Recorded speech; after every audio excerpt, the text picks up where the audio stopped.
ఆకాశ మహాకాశముల యందు సనాసీనుడైన దేవాది దేవునికి నా హృదయపూర్వక వందనములు, స్తుతులు, స్తోత్రములు సమర్పించుకుంటున్నాను.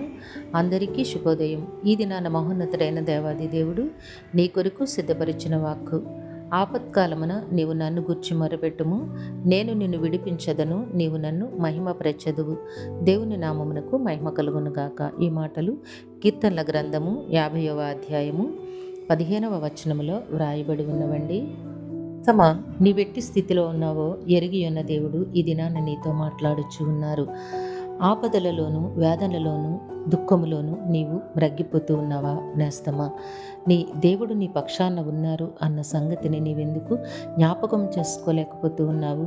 నీకు చింత కలిగినప్పుడు, వేదన కలిగినప్పుడు, నీకు ఆపద ఎదురైనప్పుడు నీ పక్షాన నీ దేవాది దేవుడు ఉన్నారు అన్న సంగతిని నీవెన్నడూ మరువబోకు. కనుకనే ఈ దినాన నీ దేవాది దేవుడు నీకు వాగ్దానం చేస్తూ ఉన్నారు. ఇప్పుడు ఆపదలో ఉన్న నీవు నీ దేవునికి మొరపెట్టు.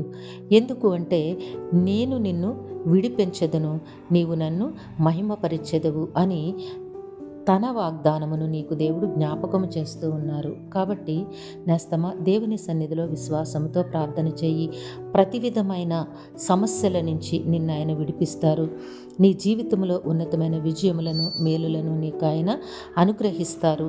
నీవు నీ దేవుడు నీకు చేసిన మేలును బట్టి ఆయనకు కృతజ్ఞతాస్తుతులు చెల్లిస్తూ, మహిమపరుస్తూ, ఆయనకు సాక్షిగా జీవించగలిగే యోగ్యతను నీకు ఆయన అనుగ్రహిస్తారు. దేవుడు నిన్ను దీవించి ఆశీర్వదించునుగాక. ఆమెన్. ప్రార్థన చేసుకుందాము. ఆశీర్వాదములకు కారణభూతుడైన తండ్రి, మీ ఘనమైన నామమును వందనములు. మీ బిడ్డకి మీరు ఇచ్చిన వాక్కును బట్టి స్తుతులు సమర్పించుకుంటున్నాము రాజా. మీ బిడ్డ జీవితంలో ఉన్నతమైన విజయములు అనుగ్రహించండి. శోధనల నుంచి విడుదల కలుగజేసి, సమస్యల నుంచి నాయన విడుదల కలుగజేసి, మీ మేలుతో నింపి జీవింపచేయమని మీ కాలు పట్టి వేడుకుంటూ ఉన్నాము నాయన తండ్రి.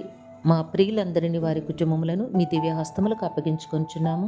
అందరికీ కావలసిన ఆయురారోగ్యము, పరిపూర్ణమైన రక్షణ, దీర్ఘాయుష్యు, నెమ్మదిని ప్రసాదించి మీ శాంతి సమాధానంతో జీవింపచేయండి.